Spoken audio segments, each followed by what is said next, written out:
Hi friends, आज मैं आप लोगों को त्रिभुज के बारे में बताऊंगा जो बेसिक है। ये आप लोग को 1 to 10 क्लास और कंपटीशन में भी काम आएगा। तो आप ध्यान से देखें कि त्रिभुज होता क्या है, त्रिभुज कहते किसे हैं और त्रिभुज का क्वेश्चन बनाते समय किन किन बातों को ध्यान में रखना पड़ता है। ठीक है, तो आइए बनाते हैं।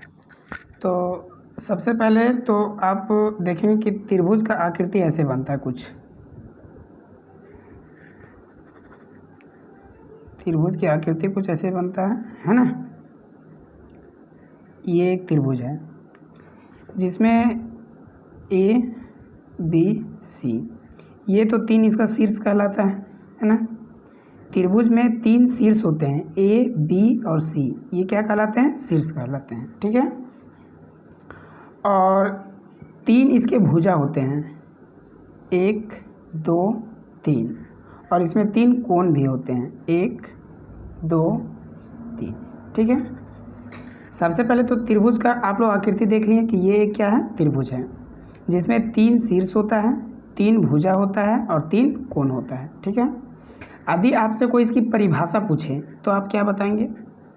वैसी आकृतियाँ जिसमें 3 कोण और 3 भुजा होता है क्या कहलाता है? त्रिभुज कहलाता है। ठीक है, आप ये भी जानते होंगे, और यदि इसका भुजा और कोण का नाम लिखने के लिए बोला जाए तो आप ऐसे लिखेंगे।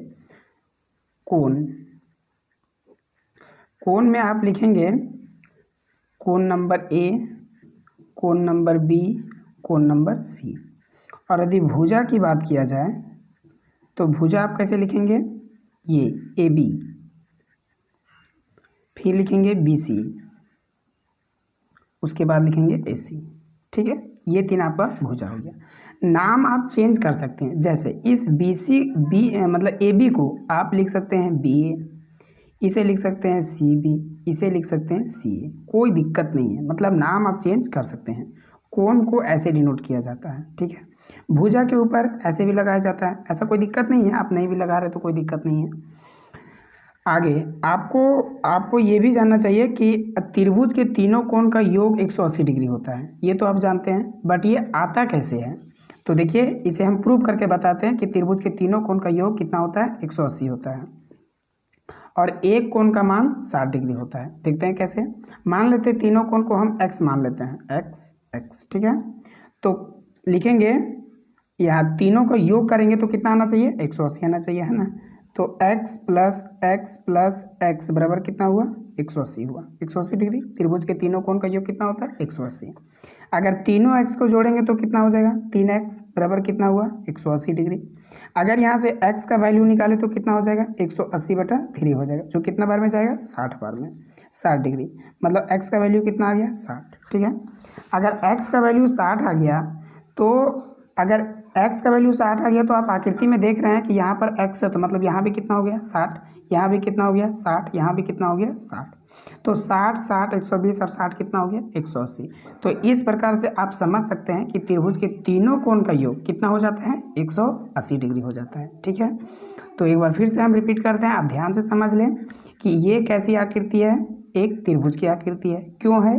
क्योंकि इसमें 3 भुजा हैं और 3 कोण भी है। ठीक है, यदि आपसे कोई परिभाषा पूछ ले तो आप परिभाषा कैसे बताएंगे? वैसी आकृतियाँ जिसके 3 शीर्ष भी होते हैं, 3 भुजा भी होते हैं और 3 कोण भी होते हैं, क्या कहलाता है? त्रिभुज कहलाता है। ठीक है, कोण को ऐसे डिनोट किया जाता है, इस प्रकार से दिखाया जाता है, जबकि भुजा को इस प्रकार से लिखा जाता है। आप भुजा को नाम चेंज भी कर सकते हैं, कोण को तो नाम अब क्या चेंज करेंगे? जैसे यहाँ पर आप ए है तो यहाँ पर PQR भी लिख सकते हैं, MNO भी लिख सकते हैं, जैसा आपको अच्छा लगे। ठीक है, और त्रिभुज के तीनों कोण का योग कितना होता है? 180 डिग्री। अब यदि आपको ऐसे दे दिया जाए, यदि आपको एक त्रिभुज में, एक त्रिभुज है ABC, अगर एक कोण का मान दे दिया जाए 40 डिग्री, एक कोण का मान दे दिया जाए 60 डिग्री और इस कोण का मान आपको पूछा जाए तो आप निकालेंगे कैसे? ऐसे तो आप जान रहे हैं कि त्रिभुज के तीनों कोण का योग कितना हुआ 60 180 होता है, तो 60 और 40 100 हुआ, तो यहाँ कितना बचेगा 80 बचेगा। ऐसे आप सोच लें। लेकिन अभी आपको को कहा था कि आप प्रूफ कीजिए, तो आप कैसे बनाएंगे? तो देखिए लिखेंगे चूंकि कोण नंबर ए प्लस कोण नंबर बी प्लस कोण नंबर सी बराबर कितना होता है 180 डिग्री। ए का मान कितना हो गया 40, बी का मान कितना हो गया 60 और प्लस कोण नंबर सी तो ज्ञात करना है बराबर कितना हुआ 180। 60 40 कितना हो गया 100 प्लस कोण नंबर सी बराबर कितना हो गया 180। ये प्लस है उधर गया तो माइनस, तो कोण सी बराबर 180 माइनस 100, तो कोण सी का मान कितना आ गया 80 डिग्री। ठीक है, तो यहाँ कितना आ गया 80 डिग्री। तो इस प्रकार से आप कोई भी कोण का मान आसानी से ज्ञात कर सकते हैं। सो थैंक यू फ्रेंड्स, कैसा लगा ज़रूर बताएं। इसके बाद मैं इसके आगे और बताने का प्रयास करूँगा, तो आप कमेंट ज़रूर करें। Thank you.